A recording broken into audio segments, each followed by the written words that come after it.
¿La culpa es buena o es mala? Depende, eso depende, porque hay una culpa insana, mórbida, neurótica, y hay otra culpa que sí es sana, una culpa que es manifestante de cosas buenas para nosotros. Hoy estamos concluyendo la serie de las emociones y hemos tocado ya 3 emociones. Hemos tratado la tristeza, la ira y la nostalgia. Hoy cerramos estas nutritivas conferencias con el tema de la culpa. Recordemos una cosa, Dios puso una clase de conciencia del bien y del mal en todas las personas. Un niño, por ejemplo, un pequeñito, sabe cuándo hizo algo malo y se esconde o se justifica ante cualquier otra persona. ¿Quién le enseñó que lo que estaba haciendo no era bueno? ¿O quién le enseñó a excusarse, a esconder, a mentir para quedar bien? Todos sabemos, por ejemplo, que robar, que mentir, que matar son cosas malas. ¿Quién nos los enseñó? Nuestra propia conciencia. La conciencia lo capta cuando hacemos algo que es impropio, cuando ejecutamos conductas inadecuadas. Ese sentimiento de alarma frente a nuestra conducta inapropiada, a nuestra mala conducta, es lo que se llama la culpa. Ahora, no se puede confundir la culpa con la vergüenza. Son dos cosas diferentes. La culpa es la pena por lo que yo hice. La vergüenza es la pena por lo que yo soy. La culpa está seriamente vinculada, atada, amarrada a mis actos. La vergüenza está estrechamente vinculada a la percepción que yo tengo de mí. Es decir, yo hice algo y tengo vergüenza de haberlo hecho. Es por la perspectiva que yo puedo tener frente a cómo puedo ser percibido. La culpa es la necesidad de castigo por un daño causado a un inocente. Eso es la culpa. Yo necesito ser castigado porque le causé un daño a un inocente. Entonces, la culpa se convierte como una especie de alarma. La alarma de los relojes. Si tú pones un despertador a una hora adecuada, eso te va a funcionar. Pero si tú confías ciegamente en la alarma y la alarma no se enciende, eso va a arruinar tu vida. Así es la culpa, una especie de alarma que debe sonar en el momento oportuno para que tenga un propósito, para que logre el objetivo para el cual se ha trazado. El diccionario define la culpa como un sentimiento o responsabilidad o remordimiento por alguna ofensa, por un crimen o equivocación. Sea ese crimen o esa ofensa real o imaginaria. Muchas veces sentimos culpa de algo que nos imaginamos nosotros que pudo haber sido inadecuado o malo, pero que no ciertamente lo fue. Entonces podemos definir la culpa como esa parte de la conciencia humana que nos confronta y que nos condena por las acciones y pensamientos que nosotros podemos tener. La culpa nos hace conscientes de que algo hemos hecho mal y nos facilita el intento para reparar ese daño o esa cosa mala que hemos hecho. Aunque ciertamente a veces también nos sentimos culpables sin razón. Sentimos un peso de culpa extremadamente grande y no hay razón para eso. Podemos entonces determinar que hay 2 tipos de culpa. La culpa neurótica es la que no hiciste daño y aún así tú te castigas.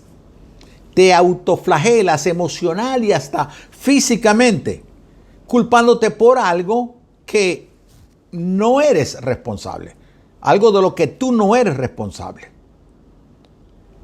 Por ejemplo, le dices a tu amigo al terminar la fiesta que no debe manejar ebrio, pero aún así él te desobedece y se va y le pasa un accidente grave. Tú no puedes decir que es tu culpa por haberle dejado ir a su casa manejando ebrio. Ay, que la culpa fue mía porque yo lo dejé irse borracho manejando su carro. No, el que decidió beber fue él. El que decidió manejar borracho fue él. Y la persona que le alertó del peligro fuiste tú. Tú no puedes sentir culpa de lo que le haya pasado al otro. Ese tipo de culpabilidad es destructiva y no nos ayuda jamás a adaptarnos al medio social en el cual estamos. Pero ciertamente, hablando de culpas neuróticas o insanas, muchas veces la misma sociedad nos conduce a una pena insana, a una culpa que no es la apropiada. Voy a citar que esas conductas son dañinas y son inducidas socialmente. Son inducidas por otras personas y te hacen sentir a ti con culpa. 2 ejemplos. Una persona camina por la calle y lleva un celular más o menos costoso. Le repica el celular, atiende la llamada. Cuando está atendiendo la llamada, vienen 2 sujetos en una moto, lo atracan y le quitan el celular. La gente te dice, pero ¿cómo se te ocurre a ti andar en esta ciudad con un teléfono tan caro? O te dicen, pero ¿cómo se te ocurre atender una llamada en la calle? Tú no sabes cómo está la delincuencia desbordada en esta ciudad, en este país, en este lugar. ¿Notas que te están haciendo sentirte a ti culpable porque alguien te haya atracado? Otro ejemplo. Una chica con un cuerpo atractivo sale a la calle con una vestimenta subjetiva y es abusada sexualmente. Se culpa a la chica porque ¿cómo se le ocurre salir a la calle vestida así? Y no se responsabiliza al violador por ese aberrante delito que ha cometido. La sociedad puede inducirte culpa a ti, de la cual tú no eres responsable. Si tú asumes lo que la sociedad te conduce o te señala como culpa, tú te vas a sentir mal. Innecesariamente, improductivamente.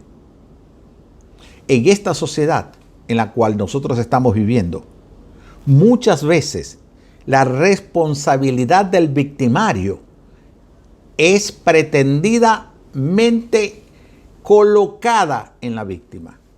Es decir, el victimario, bueno, él está en su derecho o está dentro de que tú sabes cómo están las situaciones en este tiempo. Entonces es la víctima la responsable de que haya un victimario.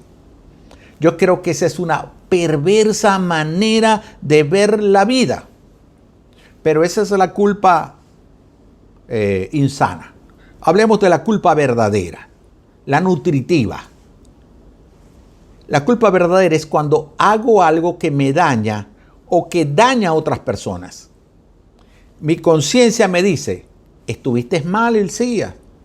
Tienes que reparar eso que tú hiciste. Si ofendiste, debes pedir perdón. Y si rompiste o te robaste algo, debes reponerlo. Eso es una culpa sana. La utilidad de la culpa sana reside en que nosotros podemos ayudarnos a aprender a respetar las normas. La culpa sana nos lleva a no perjudicar a los demás. La culpa sana funciona como un castigo cuando no cumplimos las normas que debemos desarrollar en una sociedad. Podemos entonces apuntar y decir, la culpa sana verdadera te lleva a la corrección. Una culpa sana te va a llevar a la corrección. Es decir, sentir remordimiento porque hiciste algo que no debiste hacer y ahora entonces tú emprendes tu cruzada. Yo voy a comenzar a cambiar porque esa conducta que tengo es inapropiada. Le estoy haciendo daño a las otras personas y me estoy causando yo daño. Esa es una culpa sana.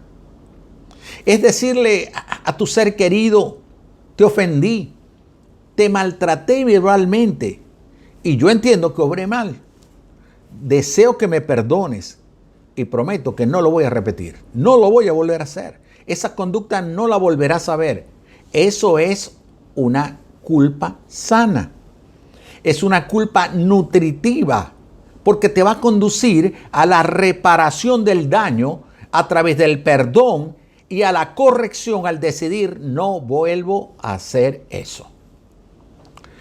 Sin embargo, muchas veces la culpa no es la apropiada o la respuesta que damos a la culpa no es la apropiada. Por ejemplo, hay una respuesta infantil a la culpa. Es decir, yo no la corrijo. La repito una y otra vez. El mismo daño se lo sigo causando a otras personas.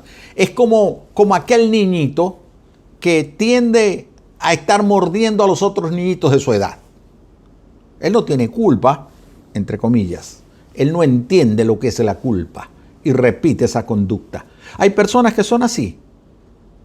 Al muchachito lo castigaron y dejó de morder, pero al poco tiempo volvió a morder al otro y volvió a morder al otro niño.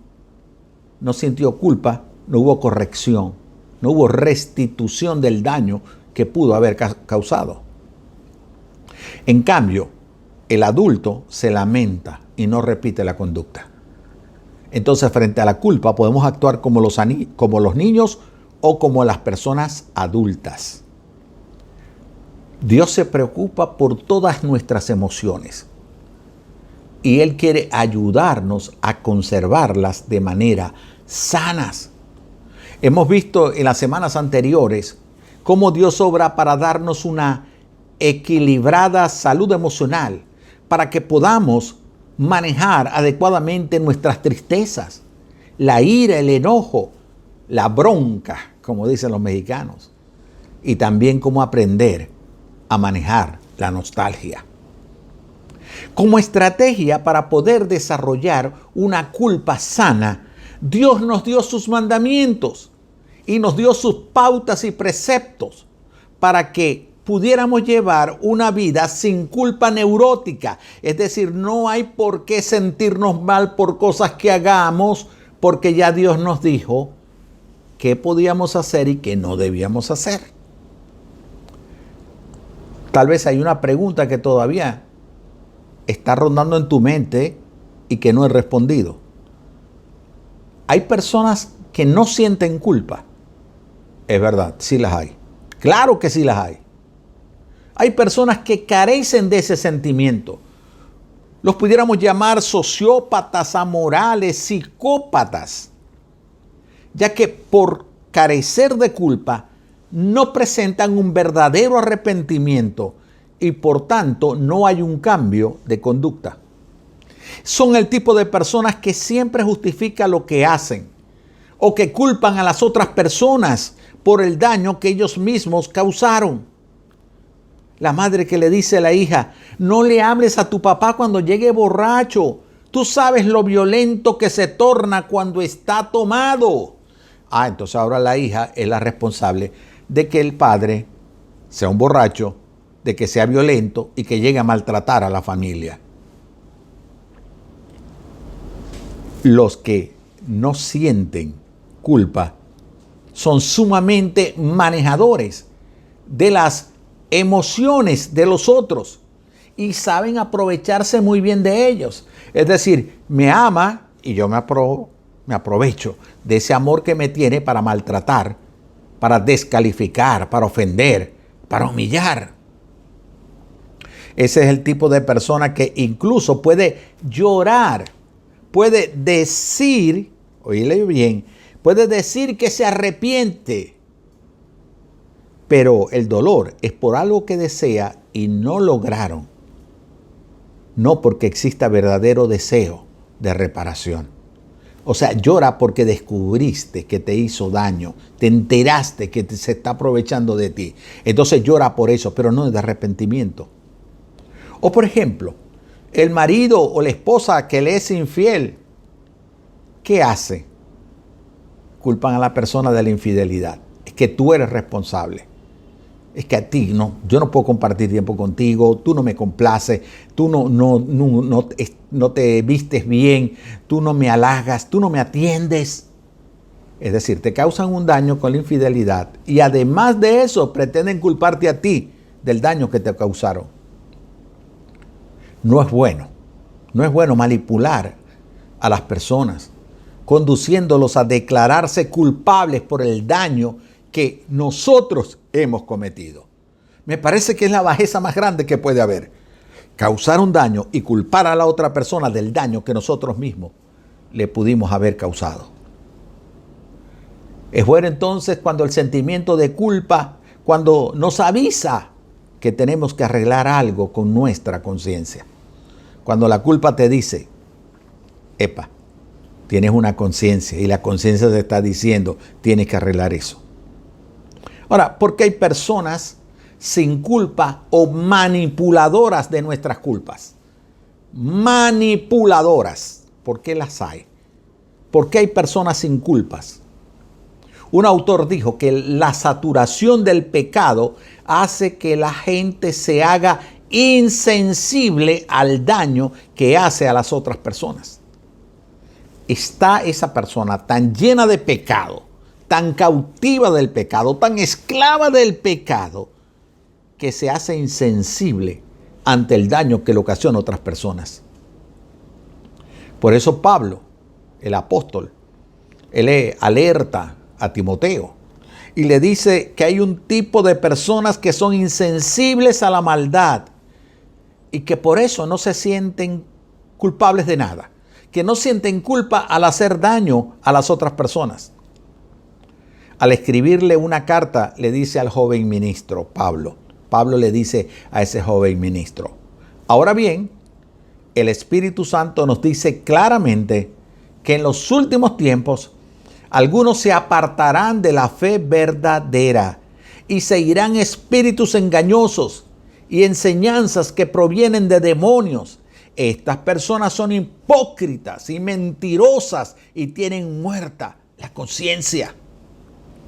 El apóstol Pablo les está diciendo, estas personas, esas que no sienten culpa, que hacen el daño a otras personas y no se arrepienten de nada, dice Pablo, son personas hipócritas y mentirosas. Tienen muerta la conciencia. El pecado hace entonces que nuestra conciencia termine encallecida, como las manos del trabajador, del obrero, de la construcción, que ya tiene callos y no siente dolor. El pecado produce callos en tu conciencia para que no puedas reprenderte a ti. ¿Qué ocurre con aquellas personas pecaminosas o con aquellas conductas, con aquellas acciones pecaminosas que yo hago, pero que no sé que son pecado? Porque muchas veces causamos daño sin saber que lo que estamos haciendo es un daño. Ocurre mucho con la educación que algunos padres le dan a sus hijos, el trato que el esposo le da a la esposa o que la esposa le puede dar al esposo, que no sabe que es un daño que está causando. ¿Qué ocurre con esas conductas pecaminosas? El pecado siempre produce una culpa totalmente justificada. Tengamos conciencia o no de lo que cometimos, siempre la conciencia nos va a hablar.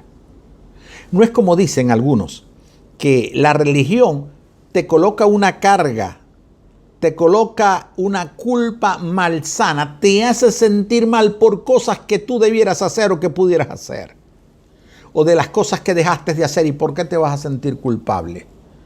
No, es todo lo contrario. La religión te conduce a desprenderte de la culpa insana, la culpa neurótica, aquella que te mantiene esclavizado. El salmista oraba así: ¿quién está consciente de sus propios errores? Perdóname aquellos de los que no estoy consciente. El salmista se preguntaba, ¿quién está consciente de sus propios errores? Es decir, tal vez nosotros mismos en muchos casos cometemos errores, hacemos daño, causamos tristezas en las personas y no estamos conscientes que lo estamos haciendo. Entonces el salmista ora y le dice al Señor, perdóname aquello de lo que no estoy consciente. Él está pidiendo perdón de los pecados cometidos inconscientemente. Esa pudiera ser una buena actitud. Comienza por orar y pídele al Señor en oración, habla con Dios y dile, muéstrame qué cosas estoy haciendo que están produciendo daño a otros. A mi esposa, al esposo, a los hijos, a mis padres, a cualquiera que esté a tu alrededor. Es que solo la palabra de Dios puede indicarte si tu culpa es mórbida o es sana al ejecutar tus acciones en la vida. Cuando aparece un sentimiento de culpa, eso nos hace infelices a nosotros. Hace infelices a quienes nos rodean. Por eso debemos pararnos a reflexionar. Debemos pararnos para pedir la asistencia del Espíritu de Dios, para decirle, guíame a toda verdad. Dirige, Espíritu de Dios, mi vida. Debemos entonces buscar en la palabra de Dios la respuesta para comprender cuál de esas conductas que estamos haciendo son las que debemos hacer y cuáles no. Es la palabra de Dios las que puede escanear tu vida para determinar qué está pasando en tu corazón. No son los valores culturales, no son la opinión de tu entorno social el que va a determinar si la culpa es mórbida o es sana. Es la misma palabra de Dios la que determina si tu culpa es sana o no. Pero la culpa sana debe llevarnos también a la reparación del daño causado. Es decir, tú causas un daño, ¿verdad? Y sientes culpa por ese daño. Tú tienes ahora que reparar el daño causado. Bernardo Stamateas, un psicólogo argentino muy famoso, enseña que la culpa es una voz que me dice que tengo que reparar algo. Cuando tu conciencia te habla y sientes culpa, en el fondo la conciencia lo que te está diciendo es hay que reparar algo. Así como la tristeza también es una voz, todas las emociones son voces. La tristeza es una voz que te dice que hay algo que tienes que soltar. Es decir, estoy triste porque perdí un ser querido. Bueno, tienes que soltarlo. Tienes que entender la realidad. Ya no está contigo. Ya no está aquí en la tierra. Ya no tiene vida. La tristeza te va a llevar a eso. Aceptar algo. Soltar algo. La culpa es una voz interior que te conduce a reparar el daño causado. Si tu conciencia no te habla para hacerte ver que cometiste un daño y tienes que reparar ese daño, entonces no podemos hablar de una culpa sana. ¿Sabes? Llevamos muchas cargas pesadas. ¿Sabes por qué? Porque no hacemos lo que debemos hacer cuando la culpa y la conciencia nos habla. Hay al menos, yo encontré 3 respuestas para con la verdadera culpa. 3 formas como nosotros actuamos frente a la culpa. La primer lugar, la primera manera. Podemos reprimir la culpa o hacer la transferencia de responsabilidad a otra persona. Es decir, culpar a otros del daño que nosotros causamos. No, es que a mí me dijeron que lo hiciera, a mí me dijeron que eso no estaba mal, es que todo el mundo lo hace, es que, bueno, el otro me convenció de que yo lo hiciera. Pues eso fue exactamente lo que hizo Adán. cuando culpó a Eva de su propia desobediencia. Adán desobedeció a Dios. Adán le causó daño a la humanidad al desobedecer a Dios, al pecar contra Dios. ¿Y cuál fue la respuesta de Adán frente a Dios? La mujer que me diste por compañera me dio de ese fruto y yo lo comí. La mujer que me diste de compañera me dio ese fruto y yo lo comí. Nota que está culpando a la mujer del daño que le estaba causando a la humanidad. Muchas veces nuestra culpa la pretendemos cubrir con delantales de hojas y hasta llegamos a negar la existencia de ese daño que hemos causado. Yo no he hecho nada, o lo que hice no está mal porque todo el mundo lo hace. Si todo el mundo lo hace, ¿por qué yo no lo puedo hacer? ¿Por qué yo tengo que ser diferente? Esa es una respuesta inapropiada, porque al no reconocer nuestra culpa real, perdemos la paz y a veces hasta sufrimos físicamente. En segundo lugar, nosotros podemos lamentar nuestro error, lamentar el daño causado a otra persona. Y ese lamentar es un remordimiento. Sentimos remordimiento por el daño que causamos. En cuanto a ese remordimiento, ese puede ser definido como la inquietud y el pesar internos que yacen en la conciencia de alguna persona después de haber cometido una mala acción. Ese es el remordimiento.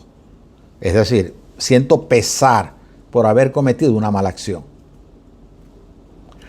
Una de las maneras de poder entender mejor la diferencia entre un remordimiento, como pesar por haber hecho una mala acción, y un arrepentimiento, como pesar por haber hecho una mala acción, es la que encontramos en los casos de Judas y Pedro, después de haber sido entregado a Jesús, después que Jesús es entregado. Por un lado, Judas sintió remordimiento por su traición. El remordimiento lo hizo devolver el dinero que había obtenido por esa traición. Y después él fue y se suicidó. Eso es remordimiento. Tuvo una pena al darse cuenta del daño que había hecho, el mal que había hecho, y lo que hizo fue devolver el dinero y suicidarse. Sin embargo, le faltó un paso para llegar a lo que la Biblia llama arrepentimiento. Por eso Judas termina atentando contra su vida, porque tuvo remordimiento, pero no arrepentimiento. El solo hecho de que tú le digas a la persona que le causaste daño, lo siento, no representa la seriedad de tu daño, la seriedad de tu pecado. No te estás asumiendo la responsabilidad, no estás saldando el daño causado a otra persona. El remordimiento por sí solo no basta. En tercer lugar, podemos sentir arrepentimiento genuino al daño causado. Ahora observemos la diferencia entre Pedro y Judas. Pedro se arrepintió profundamente de haber negado a Jesús 3 veces. En las Escrituras se dice que Pedro lloró amargamente y sintió el arrepentimiento sincero y real en lo más profundo de su ser. Pedro logró el perdón del Jesús resucitado y fue una pieza clave en la formación de su iglesia. Por lo tanto, se cree que el remordimiento por sí solo, si bien no se debe menospreciar, no suele ser suficiente. El arrepentimiento, por otro lado, suele ser lo suficientemente fuerte para mover a la persona a la acción. Cuando pedimos perdón a Dios, recibimos la limpieza del sentimiento de culpa en nuestra conciencia. El escritor cristiano C.S. Lewis dijo que la verdadera culpa es un sistema de alarma interno que revela el pecado en nuestra vida y nos señala la pérdida de la comunión con Dios. El Espíritu Santo Usa la culpa para instarnos a volver a nuestros pecados y regresar al Padre arrepentidos. Por eso el autor de la carta a los Hebreos dice: cuánto más la sangre de Cristo, el cual por el Espíritu eterno se ofreció a sí mismo sin mancha a Dios, purificará nuestra conciencia de obras muertas para servir al Dios vivo. La sangre de Cristo purifica nuestra conciencia de esas obras muertas para que podamos llegar a servir a Dios. Una vez que nosotros nos libramos de esa falsa culpa y hacemos lo que debemos hacer con nuestro pecado, nos arrepentimos del daño que le hemos causado a otras personas, de la maldad que hemos practicado, entonces vamos a ser libres de esa carga, de esa culpa que nosotros hemos experimentado. Por eso podemos concluir diciendo, según la Biblia, sentir la culpa es un don de Dios para ayudarnos a cambiar. Sentir la culpa es un regalo de Dios para ayudarnos a cambiar. ¿Cómo puedes aprovechar la culpa? ¿Cómo puedes hacer de la culpa una bendición para tu vida? Te doy 3 tips, rapidito. Primero, aprende de tus errores. Cuando la culpa te dice hiciste un daño, hiciste algo malo, aprende de ese error. Esa es la primera cosa. Cuando alguien te hizo algún daño, aprende de ese error. La segunda cosa, olvida los detalles. No es sano estar rumiando aquel daño que te hicieron o el que tú hiciste. Olvida esos detalles. La tercera cosa que te recomiendo, sigue adelante. Sigue adelante. ¿Cómo puedes seguir a Dios? Puedes seguir adelante cuando hiciste un daño grave o cuando te hicieron un daño grave. El autor de la carta a los Hebreos que ya leí te da la clave. La sangre de Cristo derramada por Él te purifica. Purificará vuestra conciencia de tus obras muertas. Hoy puedes ser purificado de tu culpa, de todas esas cosas dañinas y malas que hiciste.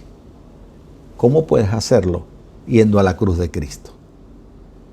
Yendo a aquel inocente que pagó por tu culpa. Solo así, con un auténtico arrepentimiento como el que tuvo Pedro, que fue capaz de dar su vida por Cristo después de haberlo negado. No como Judas, que lo que tuvo fue un leve remordimiento y quiso arreglarlo todo, devolviendo el dinero y suicidándose. Esa no es la respuesta. La respuesta es un auténtico arrepentimiento, yendo al Padre a través de su Hijo Jesucristo. De esa manera, tú vas a poder ser liberado de la culpa. ¿Quieres ahora acercarte a Dios para que seas liberado de tu culpa? ¿Para que seas liberado de tu pecado, de tu maldad, del daño que consciente o inconscientemente le pudiste hacer a otra persona? Yo te puedo decir cómo puedes acercarte en arrepentimiento a nuestro Padre Celestial. Allí donde estás, inclina tu rostro en una actitud de reverencia a Dios. Y vas a hacer una oración en la cual le vas a confesar que eres un pecador y le vas a decir que te arrepientes de ese pecado. Debes hacerlo con sinceridad y con fe de que solo Dios puede perdonar tus pecados. Si haces esa oración, Dios llevará tu culpa en los hombros de Cristo. ¿Quieres hacerlo? Repite conmigo esta oración. Padre Celestial, yo reconozco en este preciso momento que soy un pecador, que le he causado daño a otras personas y que me he hecho daño a mí mismo como consecuencia del pecado. Por eso me arrepiento de todo pecado. Te pido que lo perdones, que me des tu espíritu para que me guíe a toda verdad, que escribas mi nombre en el libro de la vida eterna. Gracias, Jesús, por perdonar mis pecados. Oro en tu nombre. Amén. Si hiciste esta oración, lo hiciste de lo profundo de tu corazón y lo hiciste con fe, puedo decirte, bienvenido a la familia de la fe. Dios ha perdonado tu pecado y te ha hecho una nueva persona. Te ha dotado ahora de su espíritu para guiarte por siempre. Bienvenido a la familia de Dios. Quiero ayudarte a crecer en los caminos del Señor. Escríbeme en la plataforma en la cual me estás viendo para ayudarte a alcanzar todo el potencial que el Espíritu de Dios tiene para darte en tu vida. Hasta una nueva oportunidad. Que Dios te bendiga.